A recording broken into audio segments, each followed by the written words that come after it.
Very Bad Wizards is a podcast with a philosopher, my dad, and a psychologist, Dave Pizarro, having an informal discussion about issues in science and ethics. Please note that the discussion contains bad words that I'm not allowed to say, and knowing my dad, some very inappropriate jokes. Existentialism is often discussed as if it's a philosophy of despair. But I think the truth is just the opposite. Sartre, once interviewed, said he never really felt a day of despair in his life. But one thing that comes out from reading these guys is a real kind of exuberance. It's like your life is yours to create. The great boss has spoken. Pay no attention to that man behind the curtain.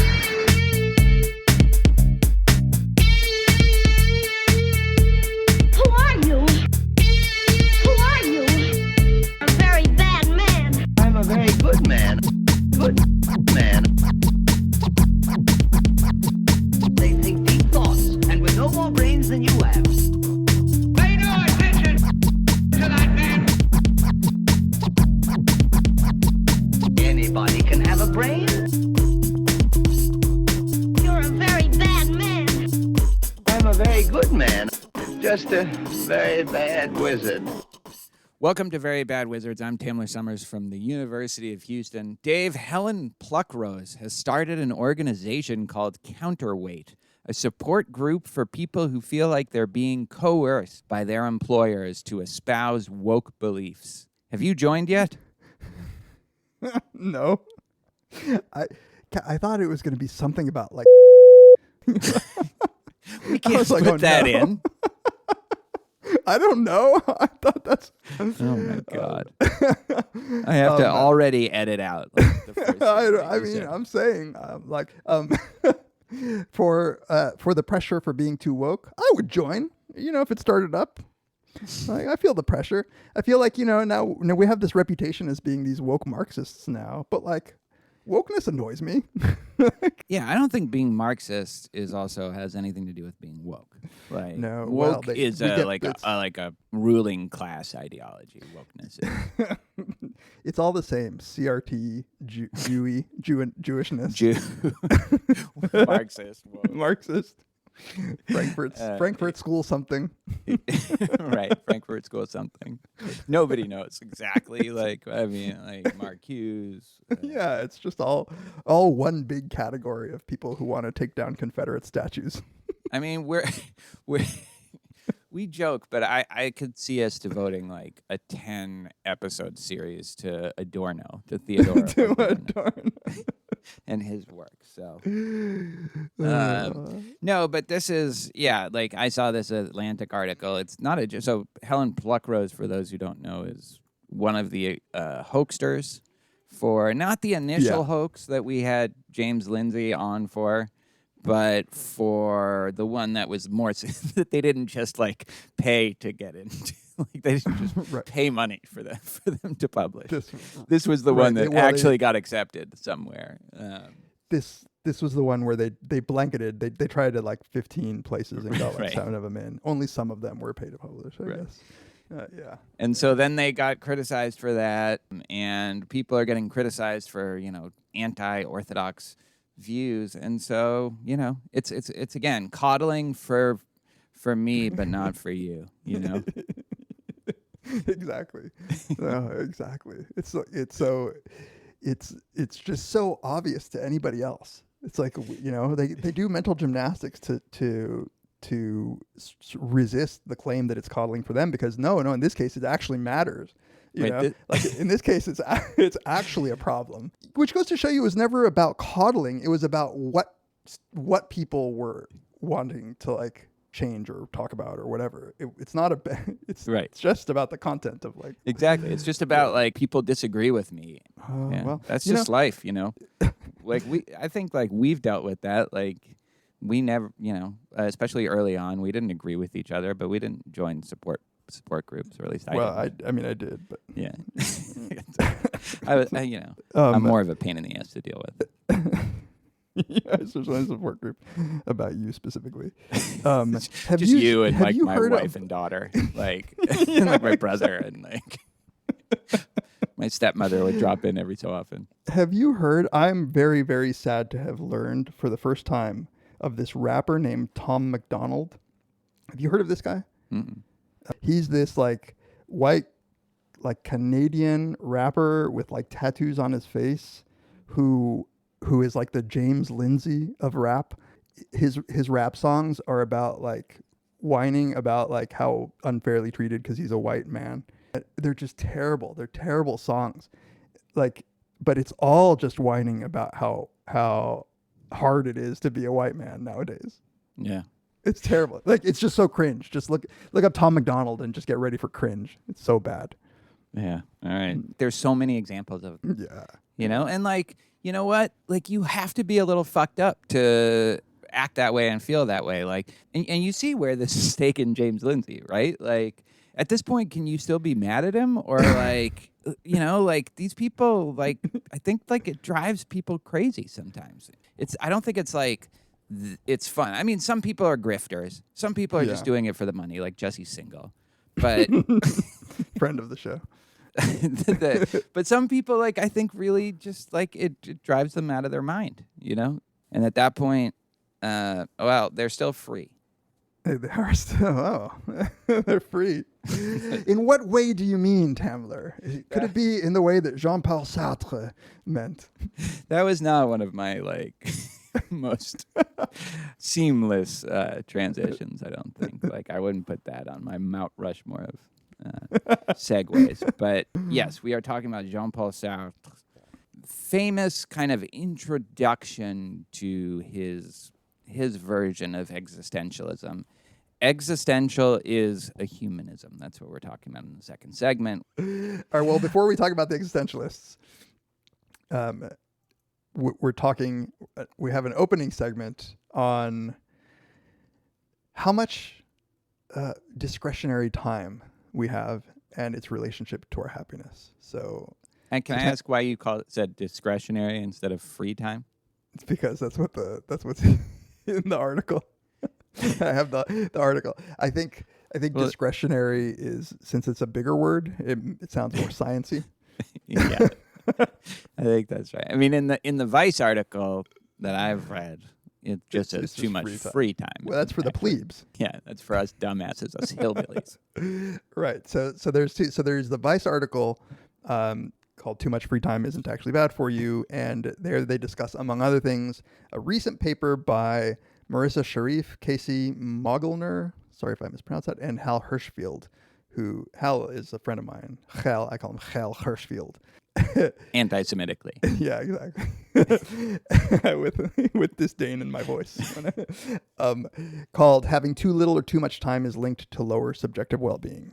So yeah, we can launch into the actual science of it, or we can start with the Vice article. But I think I can summarize just the article that came out recently in Journal of Personality and Social Psychology. They essentially looked at two big data sets, like thousands of people. These are data sets that are just out there about like the workforce and demographics and all that stuff. And they find in both data sets that there is this curvilinear relationship between subjective well-being, sort of the standard measures of like how happy are you with your life, and how much free time people have, such that people who have very little free time are less happy, but also people who have too much free time. And here, too much is just obviously like defined by the data, but it's like the sweet spot, the little Goldilocks effect that they find is between 2.5 and 5 hours per day. Yeah. Now that there's caveats for that, which we can talk about, because that's what the Vice article focuses on. Because actually, it seems as if people who picked up on this finding just started talking about it fairly simplistically, even using it as a way to sort of reify the value in working your ass off. Right. Yeah. You could see where that was going. Like, exactly. I'm sure like they didn't have a hard time finding funding from this from certain the memo from HR saying recent studies have shown that not working is actually linked to lower having even one day off a week is really bad for you and your happiness. So I'll just say now that the paper is very clear in the thing the sort of caveats, the moderators of this effect. What they find is that there are two things that sort of eliminate or mitigate this effect. One, if your free time or discretionary time is productive, then it is far less of a bad thing. Productive in what sense? Yeah, it's a good question. So they had people sort of self-define productive. But here's what they said when asking people about their hours. They say, by productive, we mean that you consider this use of discretionary time not to be quote unquote wasted. This use of time might feel useful, accomplished, fulfilling, helpful, purposeful, and or worthwhile. So it's non-work time for sure. It's weird that like just fulfilling, it sounds like, not a waste of time is a great definition. Why call that productive though? Yeah. Like that's weird. I don't know. It's like they're at business schools, these authors. Okay. So never mind. Like, right. Yeah. So the curvilinear effect goes down such that you're not as penalized in your subjective well-being for more discretionary time. But it goes away. They find like that it goes away if the discretionary time is spent on social activities. So if you're doing social versus solo activities, it's actually a positive linear effect. The more free hours you have, the happier you are. So even if you then say that time was wasted or not worthwhile? I guess so. Yeah. So long as you're doing it with other people, you're involved in social activities. So it's interesting. This is one of those studies that raises a good question and that I can relate to even their conclusions. Like, and especially since, we have the kind of job where sometimes we're really fucking busy. Yeah. And sometimes, like, if we have a leave or a sabbatical, we don't call them sabbaticals in Texas. We call them leaves. Really? Yeah, you're not allowed to have sabbaticals in public universities in Texas. Yeah. But I thought it was anti-Semitic. I thought it was no Shabbat for you. Right. That's college football day. I think there is something like, when you have a leave, which, I've had a couple, and now you have the whole day to face, and you can do work, but you also cannot. You don't have anything necessarily due even like 2 weeks from now. So you can and that's a kind of a daunting thing, and that feels too unstructured sometimes. Whereas like a kind of sweet spot of teaching but maybe 1 or 2 classes at most, and then coming home and having a drink, and now you're feeling like I earned this drink, I taught 2 classes. Right. I said some words in front of students, like pass me the 40 ounce.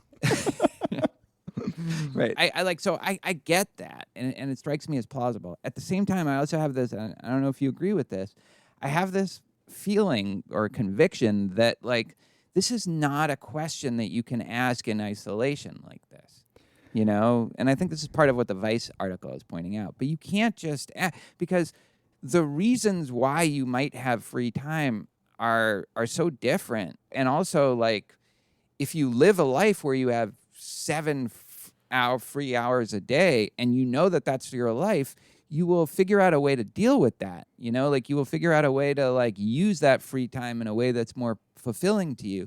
Just randomly asking people like how much free time they have and how much, and even just conceptualizing the question that way, like what is the ideal number of free hours to have per day, just strikes me as really misguided and like not the right way to approach a question like this. Even though like, what their results allegedly show can resonate with me, like I still wouldn't take those results or my intuitions about this.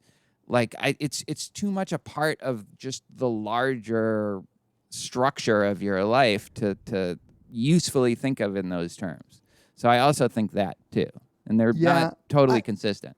It's well, I agree with the meshing with intuition. I think if you have a job that does, like, maybe our kinds of jobs are the ideal sort of jobs to notice this, like when we are very busy and when we're not, it does seem it's pretty clear to me when I have too much time on my hands and like I'm being lazy, like I don't have anything Right. going on. After a good couple of weeks, I'm like pulling my hair out, like what's left of it. I'm not motivated to start any projects. I'm not motivated. You know, I'm tired from working. I don't have anything to do, and like I can feel myself lapsing into a funk, like where you wake up late, stay up late, doing nothing.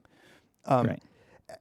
As to that second part, you know, if you read the paper, I think they're fairly sober about what they can and can't show, and they have one of the better sections on the limitations of what they can show.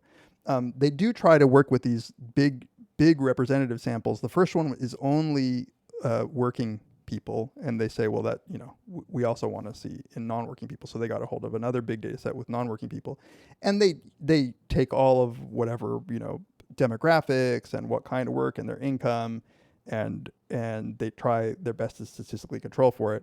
But they do say in their conclusion that this has to be taken with a grain of salt, where so many things that might actually play into this, and they point out explicitly that this is a small effect. So like they're not seeing like huge effects. It's not like it's going from depression to happiness. And so they say, let me try to find the right. So an initial exploration into the relationship between time affluence and subjective well-being as an initial exploration. Our hope is that this work spurs further investigation into more precise research questions. For instance, the current findings examine how the amount of discretionary time a person has on a typical day relates to well-being, but it does not inform the experience of atypical days, like when on vacation or on a holiday. Furthermore, although we have provided initial insight into possible mechanisms, stress for too little time and lack of productivity for too much time, our identified effect is likely multiply determined. Boredom may also contribute to reduced well-being from having an overabundance of discretionary time. So, you know, they grant that there's a whole bunch of factors that are probably at play. And the more granular you get, the more you might learn about it.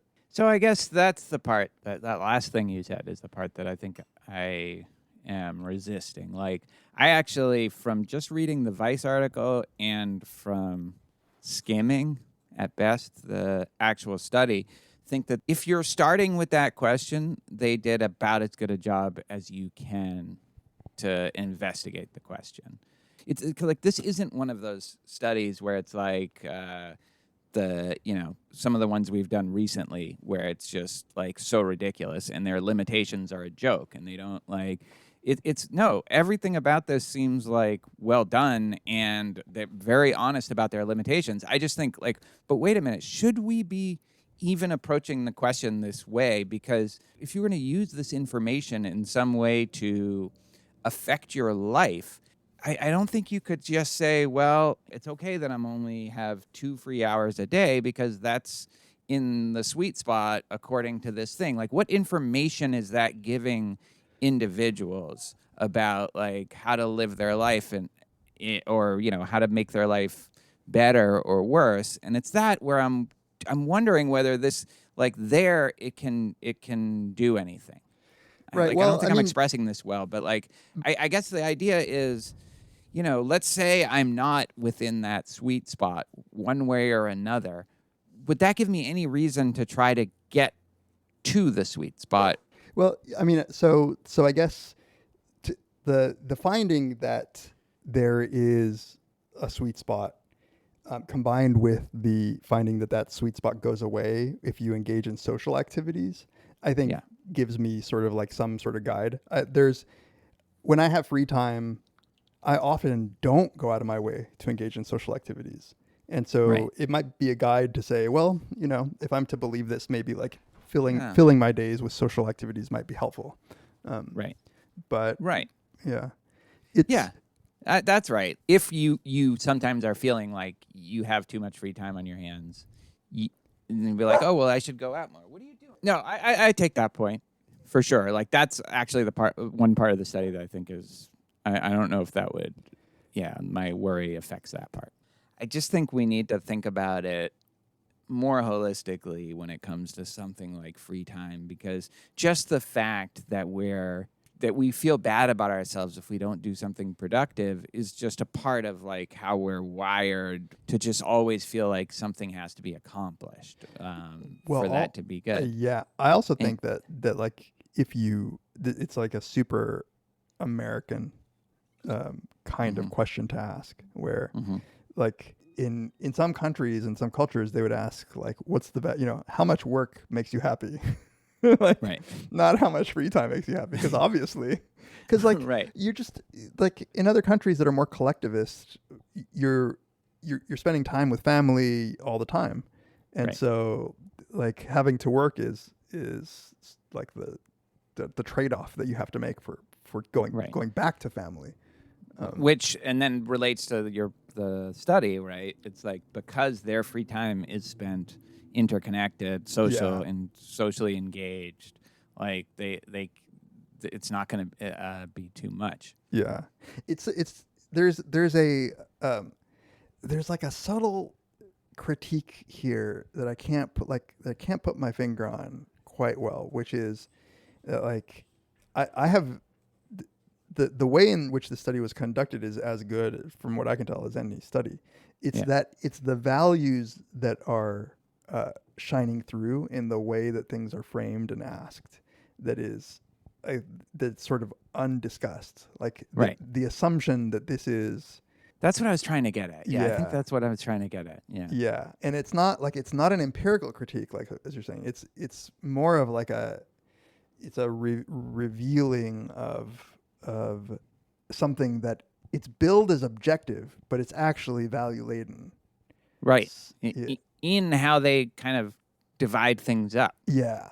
That's exactly right. I think that's. The part about the productive versus unproductive, though, strikes me as sort of the annoying advice to get a hobby. Like, you just need a hobby. Like, no, sometimes I just want to sit and play video games all day. And even when I know it'll make me unhappy if I do that for a week. Like, that's all I want. Yeah, like I don't know, like I don't know if I feel like I do have that problem where it's not that I need to get a hobby, but that there is this distinction between time I feel that was worth spending and time that I just kind of automatically did, often online, just scanning political or sports articles that really I didn't give a shit about, like Ben Simmons and the 76ers. Why do I need to know about like where that drama is? But I somehow like do know about it. Okay, so I mean, even that part I think is like, yes, like it's way better when I feel like it was worth spending. But the trick is to figure out how to get yourself to do the free time that's worth spending. Right. Which we're not good at. Exactly. So when you asked what advice could this how could this give any guidance? Like, I'm actually skeptical, maybe for a different reason, because I think that it's not that I don't know that I like what's gonna make me miserable or happy. It's that I often do know, and am just like I have a weakness of the will, and I just don't like, I'm too tired, so I just actually scroll through TikTok. Yeah. And then I'm just like, fuck, that was such a waste. Like, that was a couple of hours that I just wasted. I could have been doing something. Right. That seems to me to be the crux of the problem right there.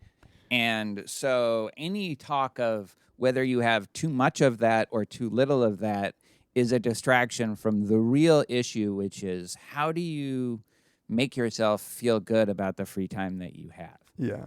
And I'm with you with that stuff. It's like I know that this isn't going to be fun and I know but at the same when I'm doing it, it's like no, that's fine. I just get to I just need to chill out and right. Yeah. I need to but it's not chilling out. It's not really.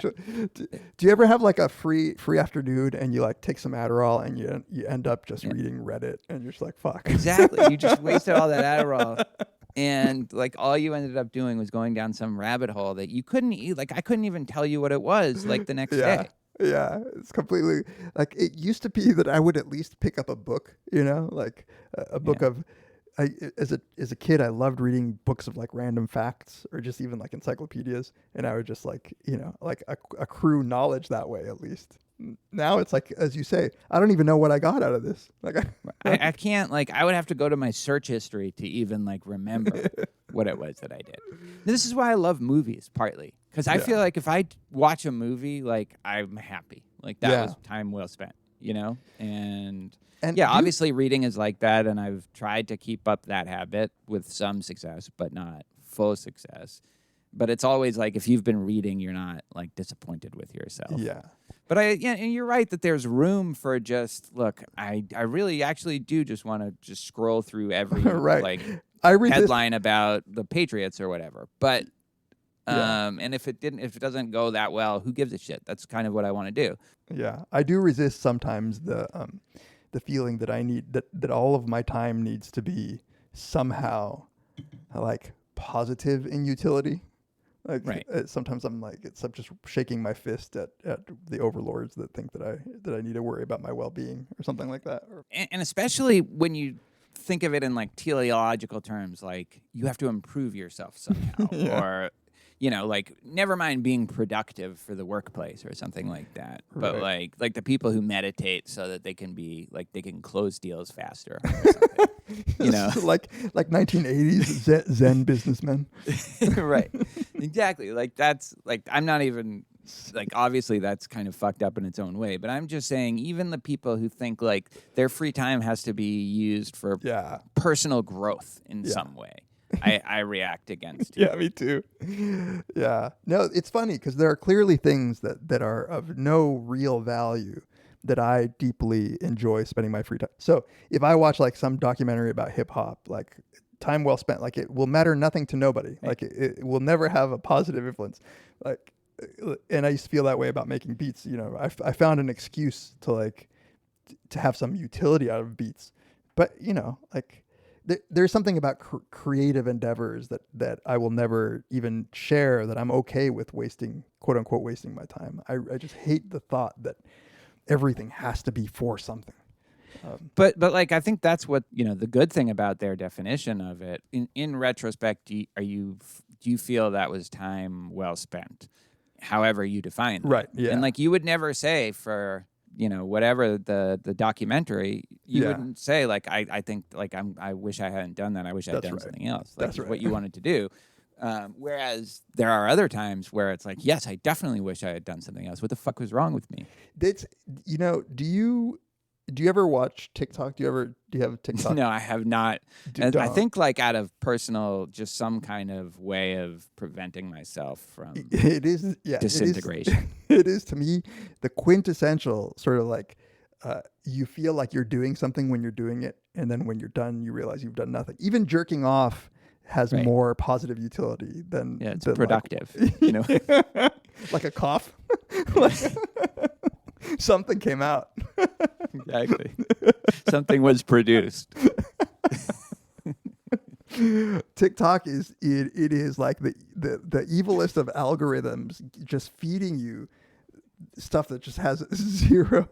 It's an hour will go by. It's even when you play a video game, like even when we were addicted to those video games, Candy Crush or whatever. Like even that, like it's fake productivity, but like there's something you're like at a higher level after you're done playing.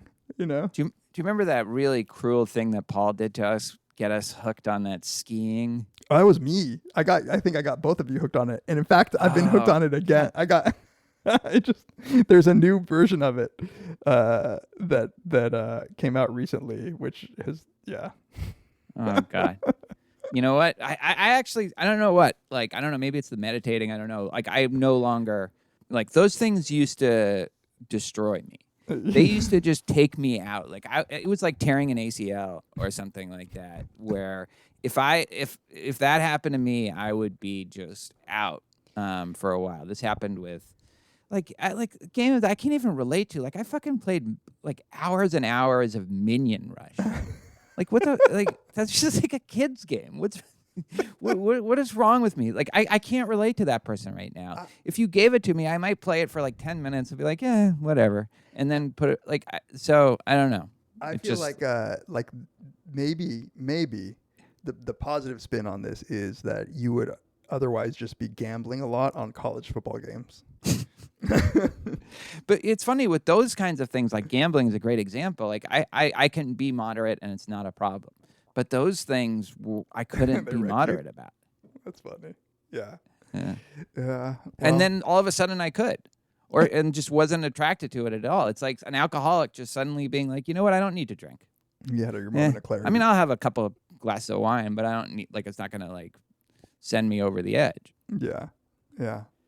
I go through phases too, where it's something will be the most fun thing in the world, and then just one day it'll stop. It'll happen with like I'll be super into watching YouTube videos, and then just it'll stop. Or I'll be like, super get into something, and then it'll just stop.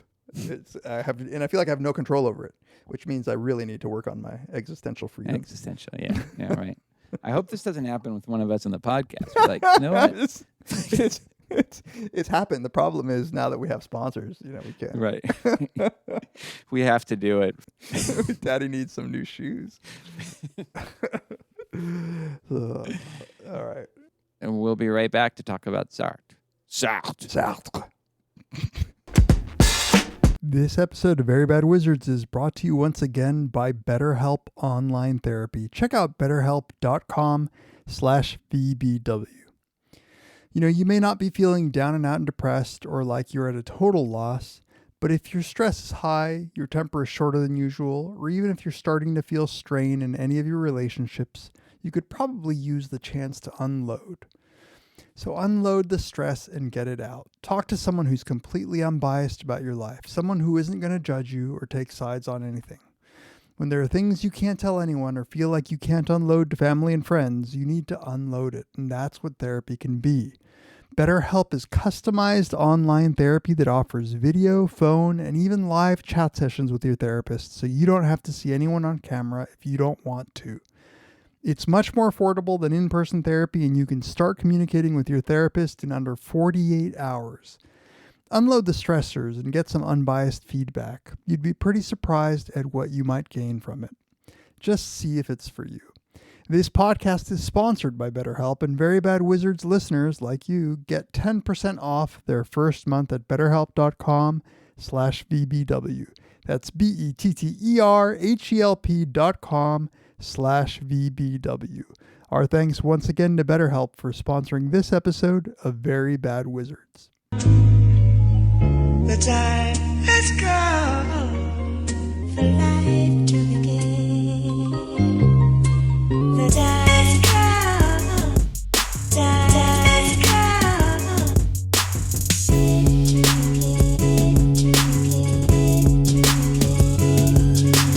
Time has come.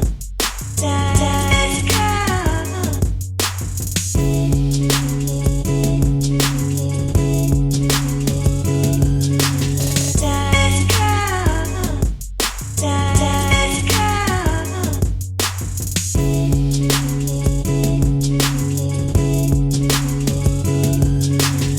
Welcome back to Very Bad Wizards. This is the time where we like to thank everybody who gets in touch with us, who interacts with us in all the different ways that you do.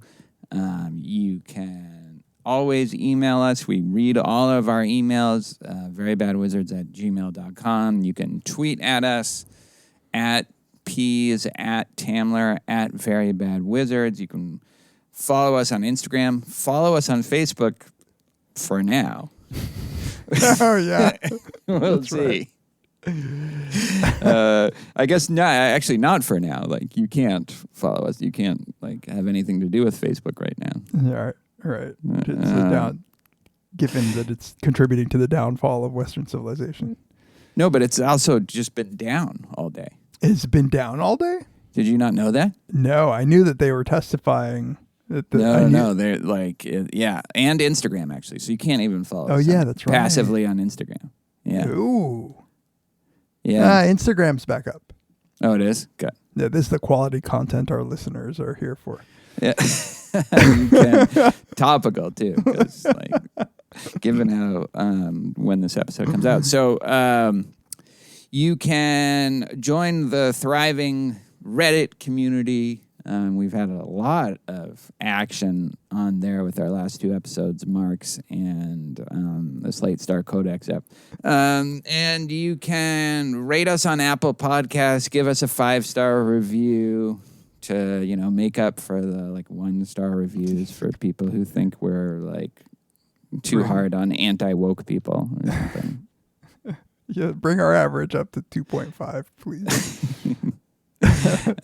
So thank you. We really enjoy all of our interactions, and even if we can't respond to much of a portion of them, we love reading them. As we always say, it feeds our soul. Yeah, and it makes our day sometimes. And if you want to support us in more tangible ways, we always appreciate that very, very much. You can go to our support page at verybadwizards.com and just click on the support tab. You'll see all the ways that you can support us there. You can give us a one-time or recurring donation on PayPal. We very much appreciate that. You can become a Patreon supporter. We love our Patreon supporters. If you do that, there's a few tiers that you can join at. There's $1 per episode. At that tier, you'll get the beats that I've put up over the years, and all the episodes will be ad-free. You'll get your own RSS link to have ad-free episodes. At $2 and up, you get our bonus segments, which we have now a hefty back catalog of. And we were just texting that we want to do Pine Barrens and other Sopranos. Yeah. That's coming soon. Yeah. At $5 and up, you get a couple things. You get everything that you get at the lower tiers, but you also get to vote on an episode topic that our Patreon supporters can submit. The $5 and up supporters get to sort of narrow down, force us to do one of the however many topics that have been selected by the other listeners. And you get access to our 5-part series on the Brothers Karamazov, which we're very proud of, as we always say. And also you get my intro psych video lectures, which are being posted once a month. I just posted this third lecture in the series of 12 or 13 lectures. And finally, our $10 and up tier, our buddies, you get to you have everything, but also an Ask Us Anything video. We're about to record that second Ask Us Anything video, where it's exactly what it sounds like. You get to ask us anything, and we will sit there in an unedited format, talk into our cameras, and release it into the wild. There's a reason that we only give it to a few people. We don't want to shit out in the world. So thank you to everybody for all of your support, tangible and otherwise. We really appreciate it. Yes, thank you. All right, so let's talk about Sartre and how, let's just first talk about how we're going to say it. Some people just go Sartre, and then other people will go Sartre. That's probably what I'll do. Yeah. And then I should get my ass kicked. So, I know. Usually, if forced to think about it in an English, whatever setting, I think I say Sartre, but that doesn't sound that. I don't know. Yeah. I don't know. Is that good, or is that the worst of both worlds? I don't know. I don't know. Crepe. Would you like some crepe? Right, you just say crepe. You know what's an interesting analogy is now I've learned to say I'll have 3 croissants. Yeah. Croissants. That's what croissants. You can do.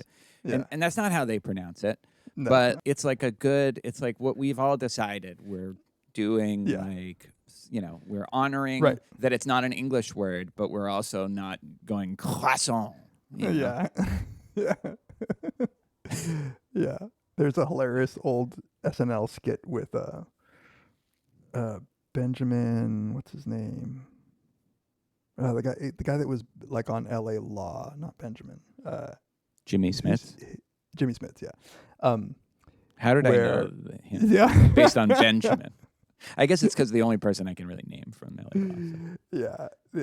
Where he comes into a meeting. He's a new guy in a meeting, and everybody around him pronounces burrito. Yeah, Bob Costas is on that one too. Yeah, that's right. He comes in.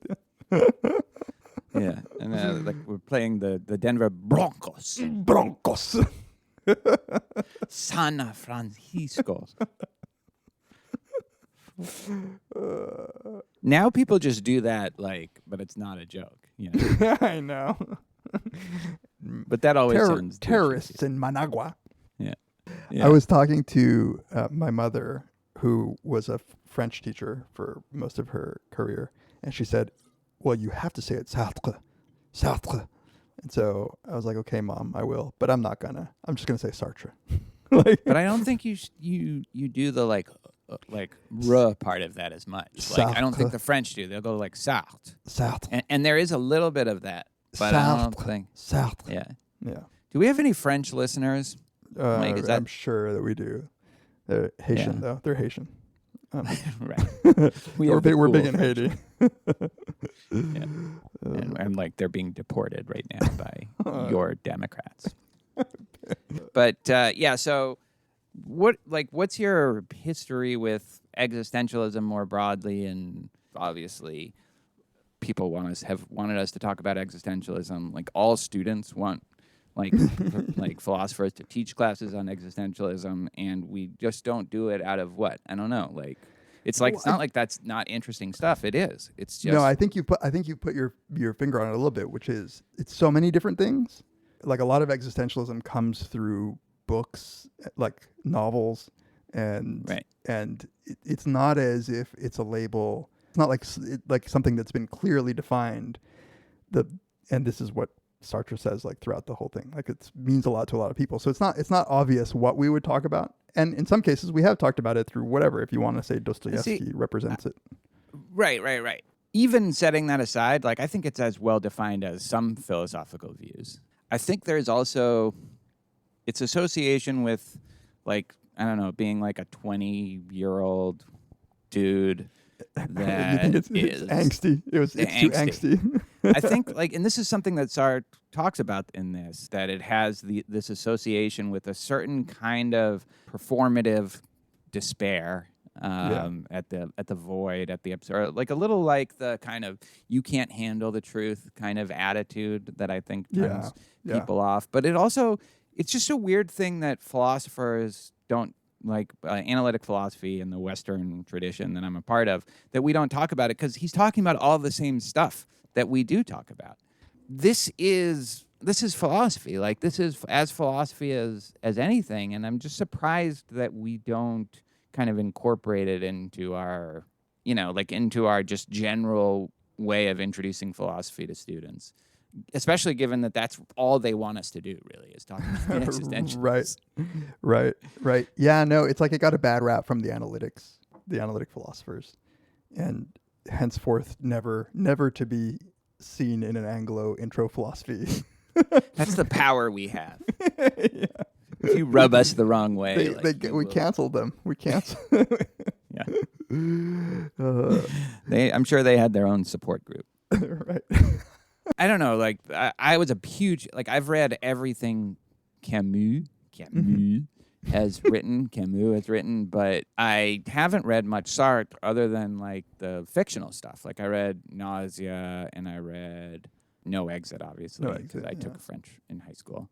In terms of his actual work, it's almost like I felt like I had to choose between Sartre and Camus, and I liked Camus a lot, and they had a very famous kind of falling out that played out publicly in the way that French intellectuals fighting typically does. Like slapping each other? With a white glove. No, see, but Camus wasn't like that, but I think Sartre was. Well, it's the French existentialists. Yeah, I mean, right. It's very French. Yeah. The for better and for worse. Yeah. And I love France and I love the French, but they can be annoying and insufferable sometimes. And that's kind of what I associated with Sartre as like as a person is, this is really interesting stuff, and I wish my tradition dealt with like interesting questions like he does, but man, like this guy, he needs to get his ass kicked. Yeah, it's a little arrogant, right? Like a little, I don't know what it is that's coming across as arrogant, but yeah. All right, let's talk about it. I think just a couple things to say about the essay in general. He published it. It is one of the most common pieces that people turn to as an introduction to existentialism that kind of lays it out a lot more explicitly than you would get from Nietzsche or Kierkegaard. Never mind like a novel like The Stranger or Right. Nausea. Like, this is actually a piece of philosophy, and it's a piece of, like I was saying, and essentially analytic philosophy to some extent. It doesn't seem like it's coming from this completely new tradition that's just indecipherable. Like, you can totally understand what he's saying, Yeah, and right. I'm a little surprised that he's not engaged with more. Actually, on that note, I just realized that I'm almost certain I did read it, because I see in my little version of it, it was taken from this book called Existentialism, From Dostoevsky to Sartre, and by Walter Kaufman, and I definitely read that book. Like, I think that was like one of my first forays into it. All right, so I'm not going to summarize. He sets this up as it's, responding to people's criticisms of existentialism. And some of that stuff is fun. Some of it just seems like people wouldn't criticize you for that these days, that they're too gloomy, too pessimistic. But I think it's a useful frame for him just defining what he thinks are the central tenets of existentialism. Speaking very broadly, the first just takes as a starting point that that experience is subjective. So I think he starts from this kind of Descartes place where he says all we know is we're presented in this world. We find ourselves in an environment, and we find that we can think, and that's all we know for sure. We have no discernible essence or any kind of guide to tell us what to do or who to be or what to value, and we have to choose for ourselves. That's what it means to be human. That's the one thing that we all share, and that's just the situation. If you look and you examine it clearly, you'll find that you're in that situation just like he is. Yeah, it's one of my favorite terms of the existentialist is thrownness, like the being thrown into the world. It's how Heidegger described it. Right. That's exactly right. You're just kind of dropped in here. Yeah. And now you have to figure out what to do. And with that comes with this kind of the second big thing is this, as he describes it, we're condemned to be free. Yeah. So we can't get out of this situation that we find ourselves in, this where we are dropped into the world, and now we have to decide what to do and what to create. And there's no pre-existing, as far as we're concerned, there's no pre-existing values that we can turn to, because how are we supposed to know which values are good and which out? We have to decide that for ourselves, and we have to choose. At least many points during our day, we face this inexorable situation of choice that we can't run away from, we can't get out of. We can try to delude ourselves that we don't face that, but we actually do, and that's our predicament. It's he calls it a kind of anguish because there's no escape. Yeah, right. It's interesting how much of this essay rides on this fundamental freedom. Because I would think you could be an existentialist and argue, look, we're sort of condemned to live in a world that we didn't ask to be, we didn't ask to be created. There's no guidebook. There's nothing to do. But you could also just be like a determinist. Well, he doesn't think you can be that. No, I know. That's what's interesting about it. Like how central, ultimate choices to him. Yeah. Yeah, right. He says you can say that people are determined, and you can look back at your actions and say that they're, now I get why I did that, because I'm a drunk. Right. Or I'm a hothead or whatever. Yeah. But, in the moment, you can't deny that you have a choice, to do one thing or another. And given that that, it's bad faith to say, oh no, that was determined, or oh no, everything I do is determined, because your experience isn't like that. Right. And that's, it seems as if it's like a different conversation than, like you might have about libertarian free will versus determinism. Like I always took his point to be like just the way that you said it.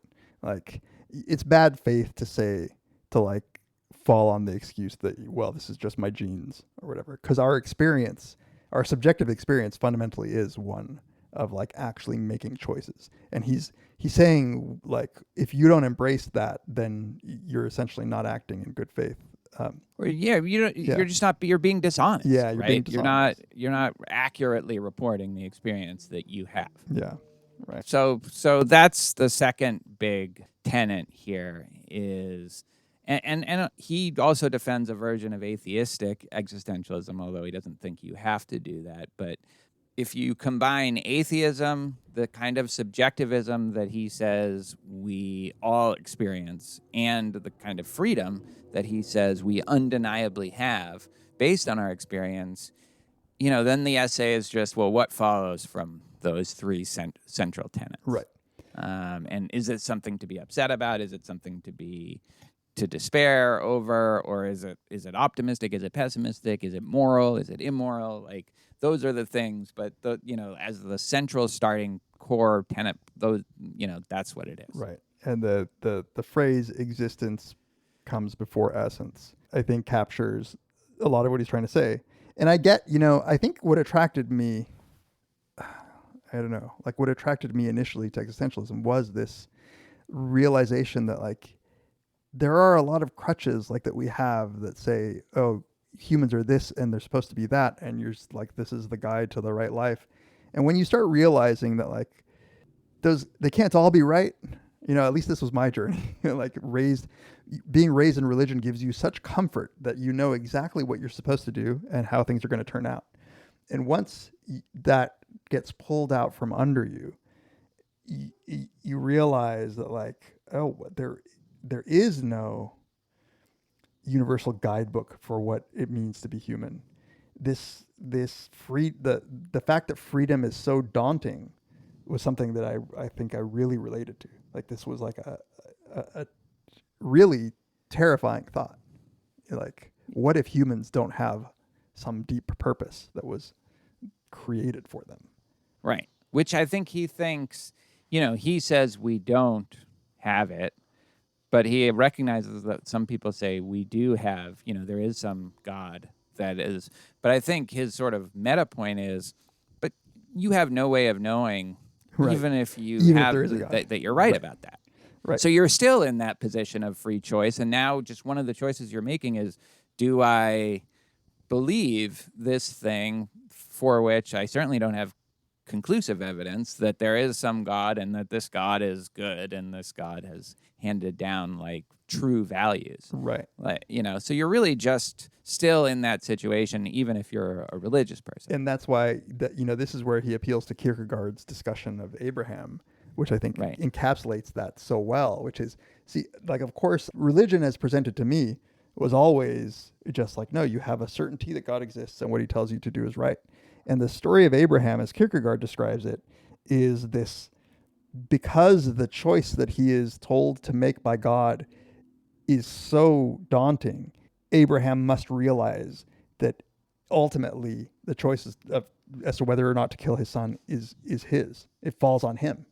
Whether, whatever you believe about God, like he could reject it or he could accept it. Like the choice was going to be his fundamentally, and that the notion of God doesn't protect you from the fact that humans have the ultimate freedom over all of their decisions. Because as he says, which is kind of an interesting thing that I don't usually think of when I think of this case, is like he has to think, well, wait a minute, maybe I'm just hearing voices, like my Uncle Harry hears voices in his head. I think Abraham had an Uncle Harry. But he can't get out of that just general uncertainty of how the fuck do we know like that I'm not crazy, or that I'm that I'm on the right track in how I'm thinking about anything right now. And so you have to commit yourself. It's this like just inevitable, inexorable, you're forced to commit. And in doing so, that's how you create your essence. Yeah. But there's the essence doesn't come before by virtue of you being human or by virtue of you being like one of God's children, it's only once you start making choices and you start deciding between values that you become like a being. Yeah. You become you become something. Yeah. She says, thus, the first effect of existentialism is that it puts every man in possession of himself as he is and places the entire responsibility for his existence squarely upon his own shoulders. Right. He actually goes one step further than that, which I want to talk about. Yes, exactly. Me too. That's where I completely jump ship. But like, let's just talk about what he's saying right there. I mean, on the one hand, it does seem like he is embracing this kind of radical and possibly incoherent notion of free will. And yet something about it seems okay to me. I guess just that he's capturing something that resonates with my phenomenology. That's with what my I think. Subjective experience. Yeah. And that's all what he's trying. That's what he's trying to do. That's what I was trying to say when I was saying that it's, at least the way I read it, it's like a different level of analysis. Like, I think you could be a metaphysical determinist, but still find that there is something in what Sartre is saying here that is deeply true, which is whether or not we're completely determined. Like, we make choices, and there's something about the attitude toward those choices that matters. And because even if you're a complete determinist, you're still a copping out wuss if you just say that, like, well, it doesn't matter what I did. I didn't have any control over it. Yeah, so I'm not sure that I agree with that you can be a metaphysical determinist and still agree with Sartre on this. Maybe not. I think he would think that. But I don't know. I don't know if he had a metaphysical stance about freedom in like the way that we talk about it in the debate. But I mean, I think it just because I think he wouldn't just accept that you can have some sort of objective view about the world that doesn't cohere with your fundamental experience. I'm not sure about this, but he would say, what does it mean to be a metaphysical determinist but still believe with every ounce of your being that you have a choice that you're making, and that's kind of fundamental to who you are as a person. Right. And maybe what he you would value. Maybe he would just be a compatibilist. Maybe he would just say. No, not even a compatibilist. Well, no, I don't know. I think he thinks that it's so fundamental, this experience, that you can't be a compatibilist because that means that determinism would be true, and that's just not what you experience fundamentally. Yeah. Well, I guess what I'm trying to say is I buy determinism as the truth, and I still find deep value in the way that Sartre's talking. And I don't know if that's means that I am comfortable with an incoherence. Right. But Yeah. so, which I very well might be, but I for some reason I think he's not talking. I feel like he's talking about some other thing. I agree. It's like he's not participating in the debate as we participated. Right. Yeah, the one, Galen Strawson, I think, is somebody who really goes out of his way to, accept that this is our subjective experience. And I think he refers to Sartre often when he's talking about it. He's like, the way Sartre describes it is the way we feel. That's an experience, and that creates this, radical duality within, a kind of inconsistency that you alluded to, which is your experience doesn't match some objective. I guess Nagel is kind of like this too.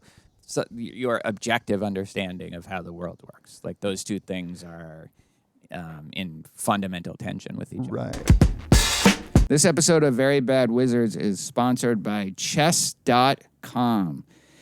Dave, this is having them as a sponsor is very exciting for me because I have been a chess.com member since pretty much as long as I can remember, since 2002 or 2003.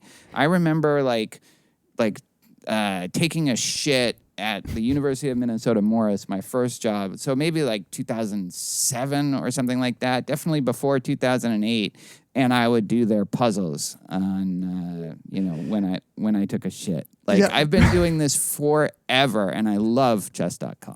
So I am. This isn't on the bullet point. Like, say if you've been taking a shit with chess.com for the last 15 years, but I just feel the need to share that information. I know. When they approached us, your excitement was palpable. I didn't even know you were into chess that much. But damn, 2002, that's back when I was still calling the knights horsies. Right.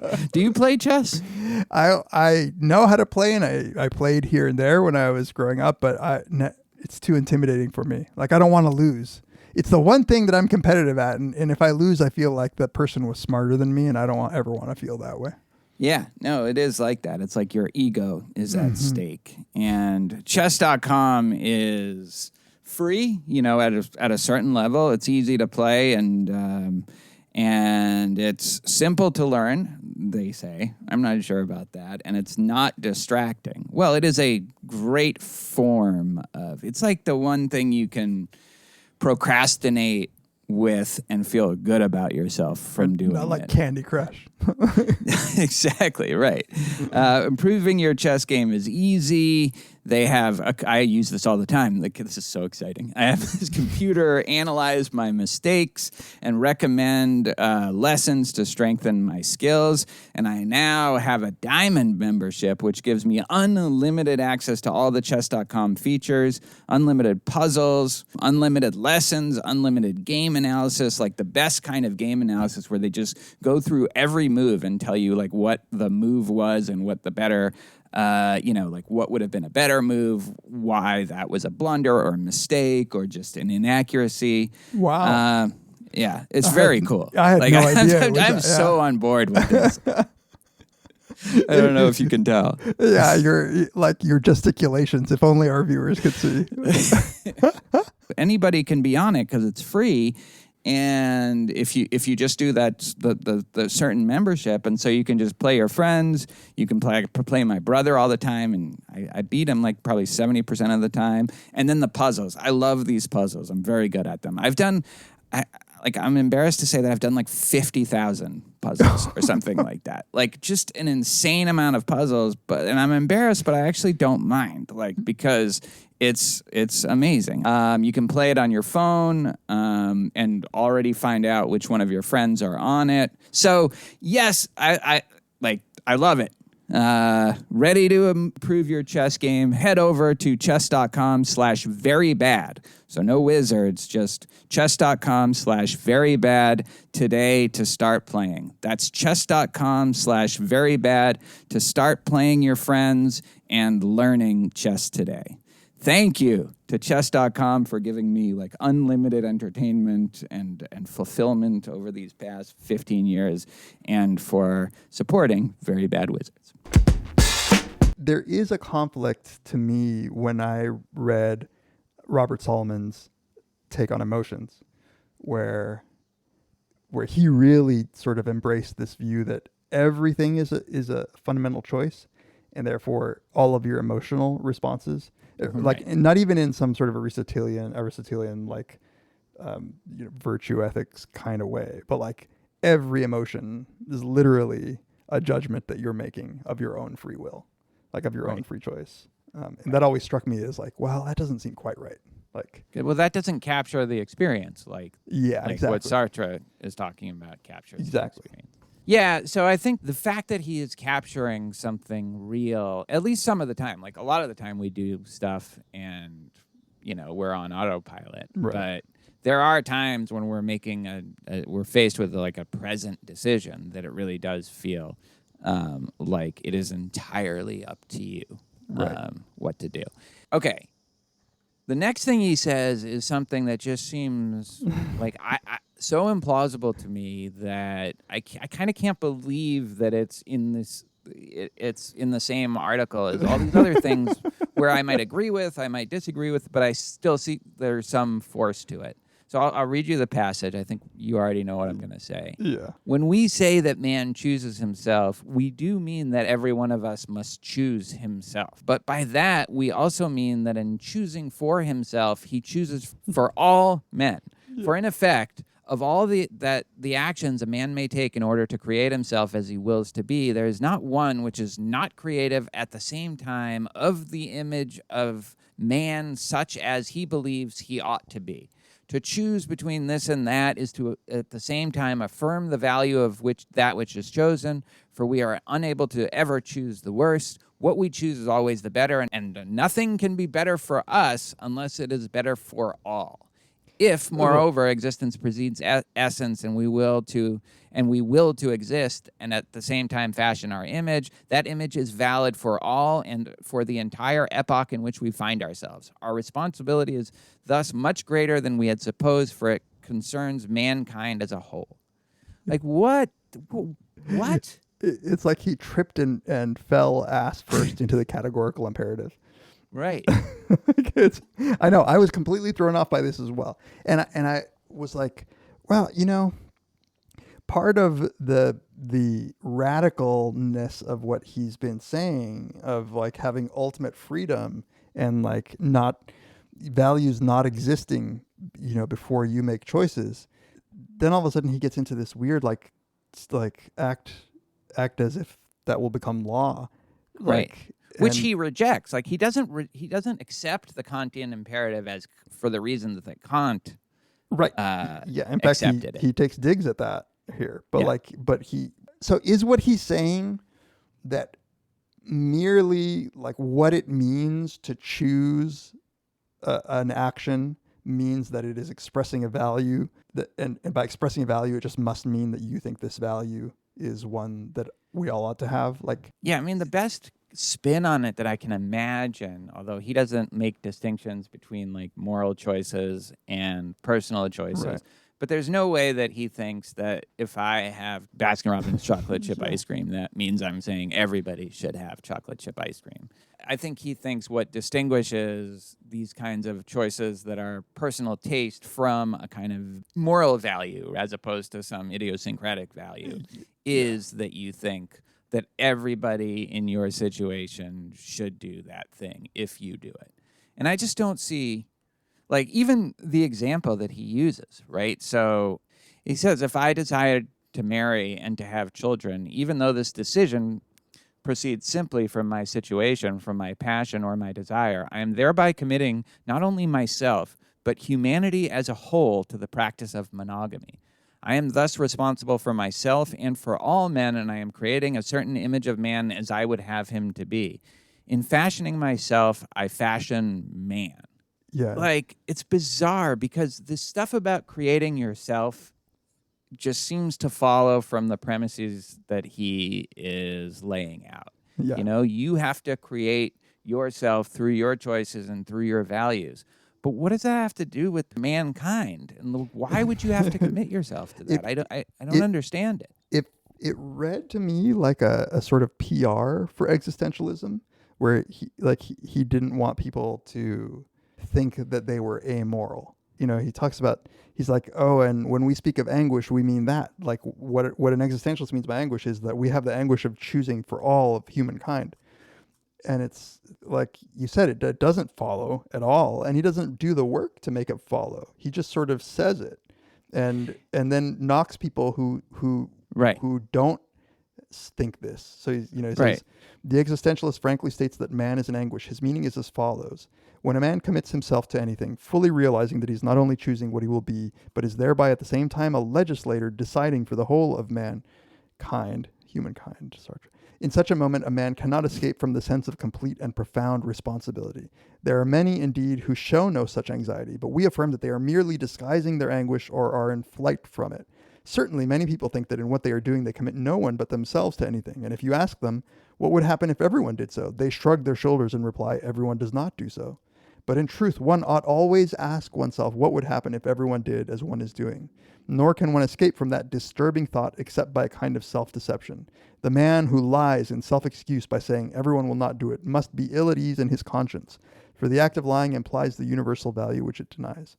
but I just don't get it. I don't get it either. No. Why? Like, why are they lying? It's true that not everybody will do it. Like, And that I how don't is it? think- Like, where's the lie there? That's like I get that you might be lying to yourself if you think, no, I was determined to have that choice when you experienced that you had, multiple possibilities and you could choose one of them. I get why he might say that's a lie, but why is it a lie to say something that is true and that, like, the person clearly believes?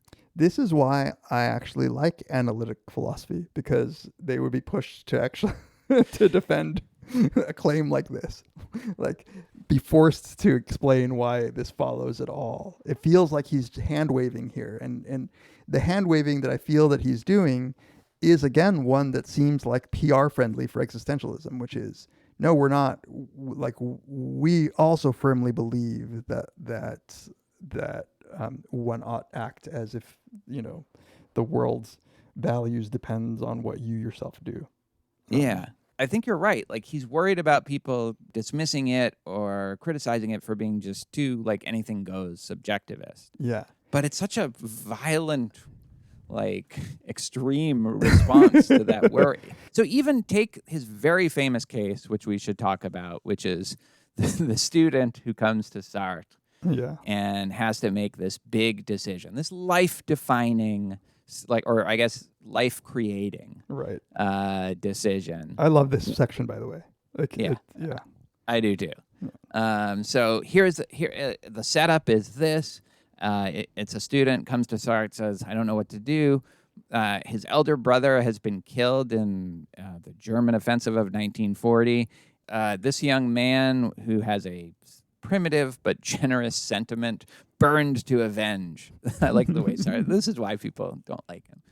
A sentiment somewhat primitive and but generous. Like, fuck off if you're that student. Burned to avenge him. His mother was living alone with him, deeply afflicted by the semi-treason of his father and by the death of her eldest son, and her one consolation was this young man. But he, at this moment, had the choice between going to England to join the Free French forces or of staying near his mother and helping her to live. He fully realized that this woman lived only for him, and his disappearance or perhaps death would plunge her into despair. He also realized that concretely, and in fact, every action he performed on his mother's behalf would be sure to affect in the sense of aiding her to live, whereas anything he did to go to fight would be an ambiguous action which might vanish like water into sand and serve no purpose. What could help him to choose? So then he goes through these different things, like Christian doctrine. Well, no, the Christian doctrine, like, you could interpret it either way for this, right? Brotherly love, like, honor your mother, deny yourself for others. Yeah, so, like, religious doctrines, also the universalizability principle. He says here explicitly that doesn't help. He doesn't say utilitarianism doesn't help, but in some ways, maybe it doesn't. Number one, just that's what you're deciding to observe as a fundamental moral principle, like you're committing yourself to that. And number two, of course, you have no idea like which one would end up bringing more net happiness, you going to fight or you bringing your mother. So there's the practical thing too. And then the last thing he says, which is kind of interesting, is that he thinks like your sentiments aren't helpful here either. Yeah. It's not like you can just trust your feelings. And one of the reasons he says that you can't is that a sentiment which is play acting and one which is vital are two things that are hardly distinguishable from one from another. To decide that I love my mother by staying beside her and to play a comedy, the upshot of which is that I do so, these are nearly the same thing. Right, because he thinks that, and this is a theme that he has throughout this article, that he says action really is the only thing that matters. And so he's almost like a behaviorist in this way. He says the only sense in which the word, say, love means anything is if you act in a way that indicates that you love somebody. So your staying is the love. Right. Like, so you can't use love as justifying staying. Yeah, no, so he's definitely saying that. I think here he's also saying that like pretend feelings and real feelings are the same. not in the sense that they're like definitionally the same because, it's only the action that matters. But I think also because like we can't often ourselves just distinguish between feelings that we kind of are trying to put on for some reason and genuine feelings. Right. Yeah. Like, oh, I'm supposed to be sad because my father is really ill versus I really am sad that my father is really ill. Right. Like, but both of them are feelings. It's hard. Yeah. The part about the action is like in the paragraph right before. But yeah, which he also definitely believes is that your action just defines. Yeah. In other words, feeling is formed by the deeds that one does. Therefore, I cannot consult it as a guide to action. There's a kind of fetishism of action in this because it is tied to choice, which is that fundamental thing in the way that feelings aren't tied to choice. But I do love this point that systems of ethics can't tell this man what to do. Like this young man. That's absolutely right. Right. Like, it's a great point, and we've talked a little bit about this before, sort of joking that business ethics can't. Teaching Kant to like people who are in business school is not it's not going to get them, or like teaching utilitarianism is not going to get them to like make the right decision. It's just going to give them some way to justify whatever decision they want to make. Because like these big systems of ethics they're not good at guiding choice. They underspecify. Like if that's their goal at all, like I mean, you might say that is their goal and they fail, but you might also say, no, like Kant wanted to ground morality in general, not tell you what to do. But either way, it's not going to help you. Yeah.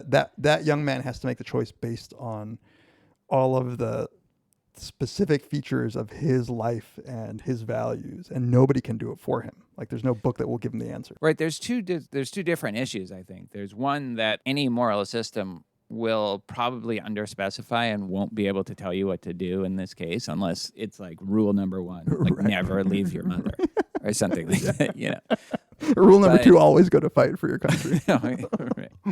And that's one problem. But then the other problem is even if, your moral theory could give you a really good sense of what to do, there's still all these competing moral theories. Yeah. And you would have to decide which one of them to consult. And even when you ask advice from people, it's like you know what you're gonna get. Like if you go to your priest and the priest is gonna tell you to stay with your mother, then you've made that choice.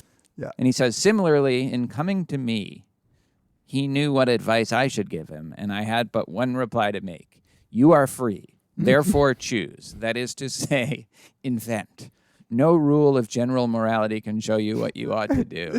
No signs are vouchsafed in this world. Like, oh, thanks, Jean Paul. I appreciate that. JP, you did me a solid.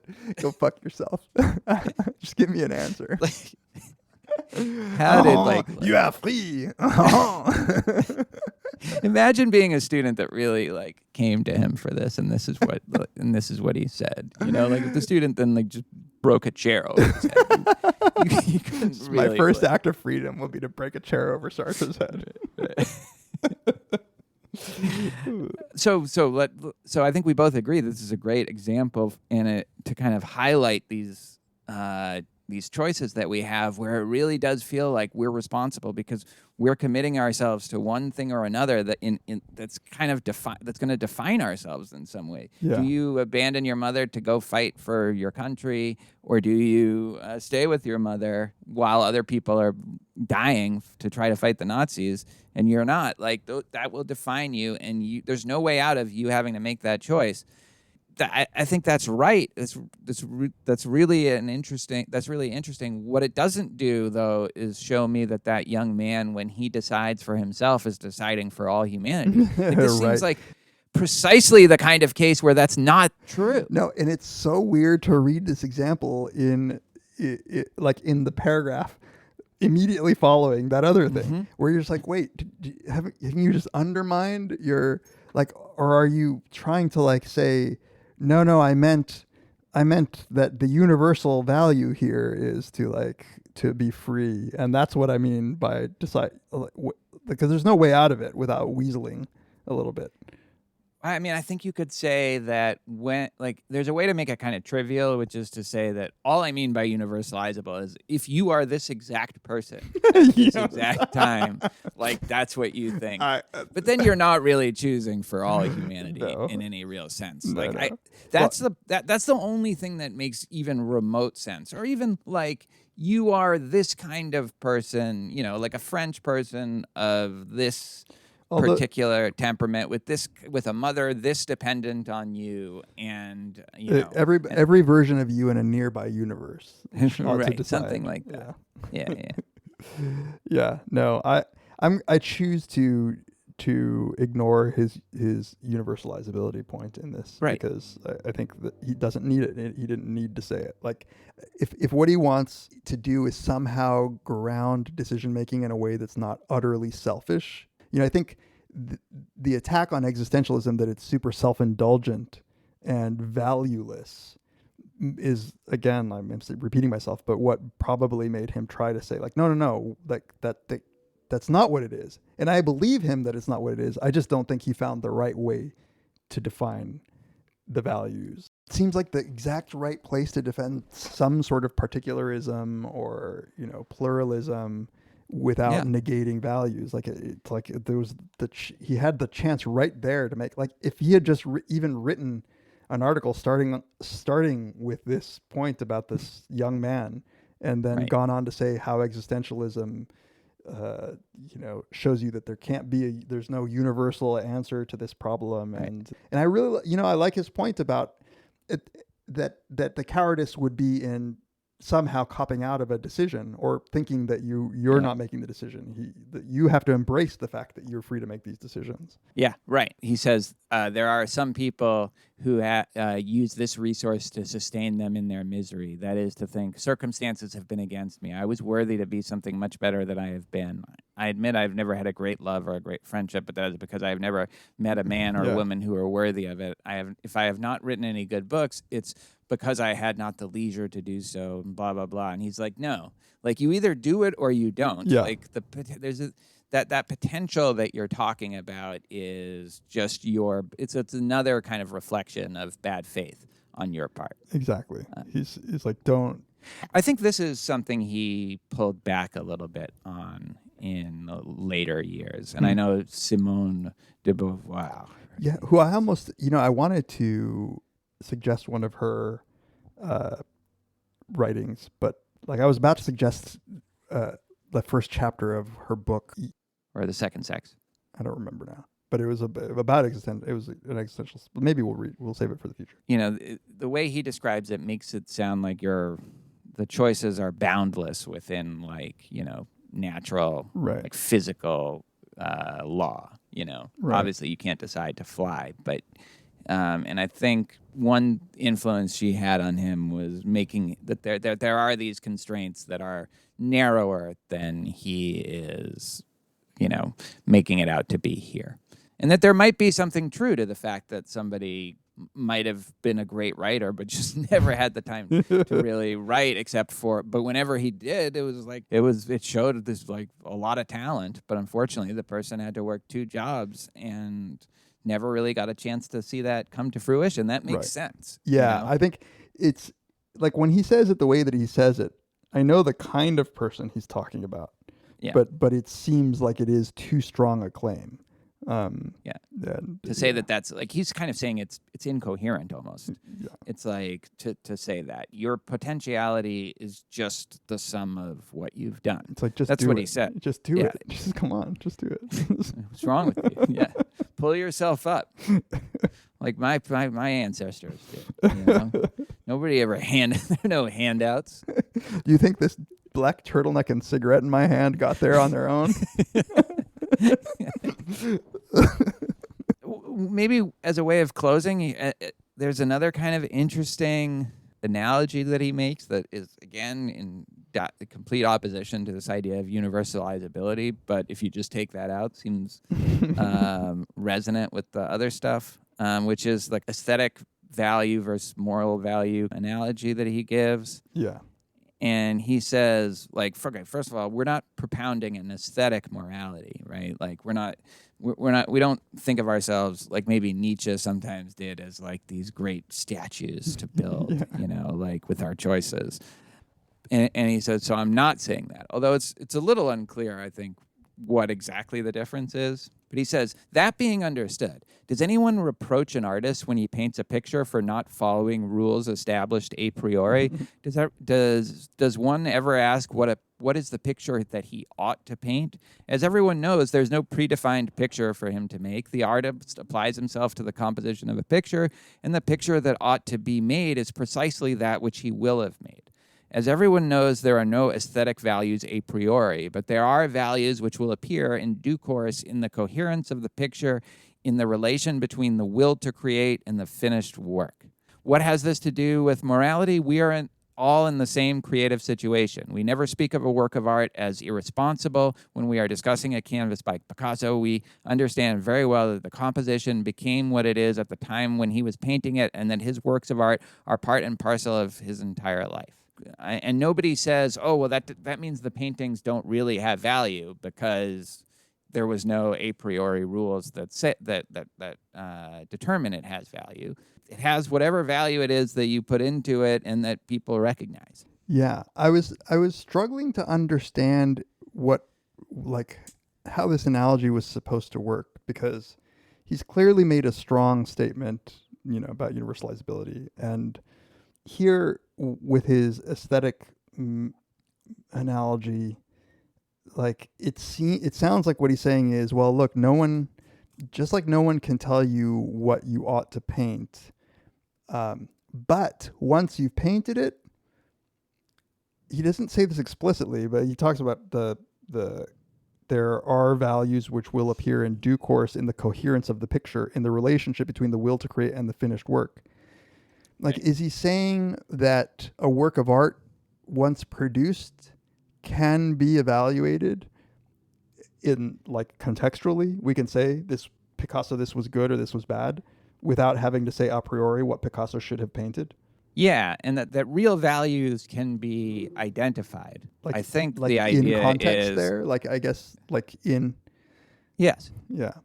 In the context, oh, this is Picasso. And then, also, you're going to imagine not just that you find it like on a beach and you know nothing about Picasso, but you're going to actually, relate it to other works of his that he has. And the more you know about just the arc maybe of his career, the more values that you'll pick up on. Yeah. But all these things came through his spontaneous creative acts of will, and would not have, nobody could have said, all right, I think this is what will make for a valuable Picasso work. That had to just emerge as he did it. Right. And so he wants to say, he's in part addressing this criticism that, well, then you can't, as an existentialist, you can't judge, like you are unable to judge others. And he says this is true in one sense and false in another. It is true in this sense that whenever a man chooses his purpose and his commitment in all clearness and in all sincerity, whatever that purpose may be, it is impossible for him to prefer another. It is true in the sense that we do not believe in progress. I don't know. He kind of loses me. Yeah. Progress implies amelioration, but man is always the same, facing a situation which is always changing, and choice remains always a choice in the situation. The moral problem has not changed since the time when it was a choice between slavery and anti-slavery. From the time of the War of Secession until the present moment when one chooses between whatever the movement Republicain Populaire and the communists. We can judge nevertheless, for, as I have said, one chooses in view of others, and in view of others one chooses himself. So, like, I right, is that gibberish? That's what I was trying. That's what I was trying to suss out, and like I think that what he's trying to say, like I'm being charitable, is that he is trying to say that abandoning, like our abandonment of a priori rule books, does not mean that we're unable to say that something is good and something is bad. It's just that you can't say that something is good or bad without taking into account, like, whatever, both the ultimate freedom of the person and their journey so far and all the choices they've made, I guess. Yeah, I mean, I think it's saying that in like ice skating, there's just things that they're judged on, or like in a sport, like, Right. there's ways to win points and lose points, and we have that all established. In chess, there are rules, and so we can assess how well the person plays based on how well they play according to those rules. But with morality, it's not like that. That doesn't mean we can't judge the people, just like we can, and this is where I think the aesthetic analogy is helpful. Like, there are no rules, like ironclad rules when it comes to art, but we are able to distinguish between better and worse artists. Yeah. And without this kind of false presumption that there is some standard by which to judge them, like some just universally true standard. Right. I like the analogy. I don't think he's saying it very well. But the analogy, I think, is a powerful one in that, like, with aesthetic choices and aesthetic actions, like music or whatever, the more I learn about music, the more comfortable I am in deciding that something is better than something else or worse than something else, without ever feeling like I'm an absolutist. Moral choices, I think, often are framed or communicated as rules that are unbending, and I get why, but with aesthetic judgments, I trust like the person who knows a lot about music, who tells me that this is a better work than this other one. I trust that they just have a better understanding of all of the things that go into making good art, and that at some point, like, I would be able to realize that. Without really feeling like they're being disingenuous in their judgment, or that they're being capricious, and that it's not, or like that they've tapped into some like universal rule book. That's right. They're They're neither criteria. They're neither entirely capricious, nor are they have they discovered the secret commandments. Right. Yeah. But we can still feel very comfortable saying we can judge these things. Yeah. We're not saying we're definitely right, but we're making judgments. We're making evaluative judgments there. Yeah, so I think you give me this 15 years ago or 20 years ago when I'm still in grad school, or just, like in early grad school, and I am making fun of it, even though like my interest in existentialism is almost certainly what led me to in large part to philosophy. But like I would have thought this is, especially with regards to its treatment of free will, like it's like it might as well be Roderick Chisholm or something. It's just this libertarian blabber. But now I don't think it's that. Like, I think it is, it has metaphilosophical kind of, it works from different metaphilosophical assumptions in how it's approaching philosophy, or how it's approaching just talking about freedom. And once you understand that, that's a valuable thing. I mean, I wonder if it's true of Roderick Chisholm. I don't know. Maybe it is. What you just made me think of is that there is, so one, I think I'm the same. Like, there's this sort of U-shaped curve where like I ate this stuff up in college, then thought it was soft and European, and now like I'm coming to see the value in it. But with existentialism in particular, it's the way that Sartre's laying this out. This very essay demonstrates that speaking of this plainly in a philosophical treatise is not the best way to do it. And I think that there's a reason that so much of what we call existentialist work is art. Yeah. Because like that seems like a good medium to convey the ideas of existentialism. The minute you try to lay it out in this right. Quasi-analytical philosophy sort of way, it seems to lose something.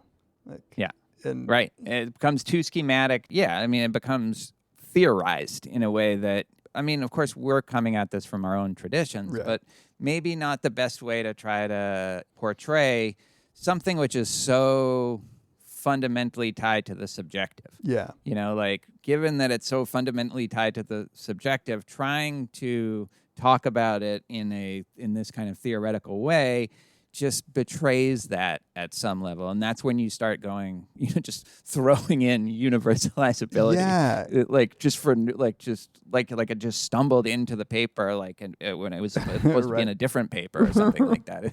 It's like just walking into the wrong room or something. Yeah. The form, the medium, the form that he's using to convey these ideas. And as you say, maybe it's our experience and our perspective, but like if you lay it out as if it's a carefully structured argument, then I will respond to it by finding the flaws in the argument. And and I don't think that's like the points that I take existentialism to be making are, and maybe this is even why I have like a higher tolerance for someone like Kierkegaard, who was writing nonfiction, but was still writing it in this sort of more poetic, loose kind of way. Yeah. Not in this sort of like, and number 2, we mean by despair, we mean this. And 3, by anguish, we mean this. Like he was just speaking of anguish and despair. Yeah, I mean, all that said, though, if it hadn't been for the universalizability part of this, so you just remove that, then I would say there's about an average. It's average for an analytic philosophy paper, especially one of these kind of classic papers where, clearly it clicked, it just inspired a lot of interest. But then there are these big blind spots that you're like, how did somebody this smart not see them? Yeah. It's just the and so I appreciated it for that compared to a lot of other primary existentialist sources that can be just either indecipherable or just very tedious. Right. And I think what I looked at of being a nothingness, the big Sartre book, I just couldn't because I was interested in that stuff, but I don't think I could get through it. Yeah. Even close. No. Yeah. No. And one of the reasons we even chose this was because when we were deciding to talk about existentialism, it didn't seem like we should start with one of those short stories or plays or it helps. It actually helps to have an explicit treating of the subject that then we can use as a starting point to agree or disagree with whatever. But rather than have it rely so much on our interpretation as we would in a short story or something like that. Yeah. I think it is worth reading it, even though it's true that I think it betrays something to even try to get this theoretical, or it also is helpful and will help us, as I'm sure we're getting old people. We're gonna be concerned with these existentialists. Well, really, the U-shaped curve, I think, is right. Yeah. I really mainly just want to know what this guy did. Did he stay with his mom? Did he go to war? Really, that's the big question. He spent the next 15 years in prison for an assault on Jean Paul Sartre. It was brutal assault. It's just scrawled all over his cell wall. It's Sartre, little newspaper clippings of him. Choose this, you motherfucker. Anyway. All right. Join us next time of your own free choice. Create yourself next time by listening to Very Bad Wizard. The great boss has spoken. Pay no attention to that man behind the curtain.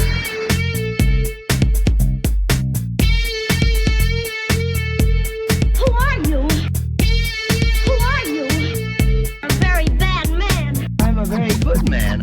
Good man. They think deep thoughts, and with no more brains than you have. Pay no attention to that man. Anybody can have a brain.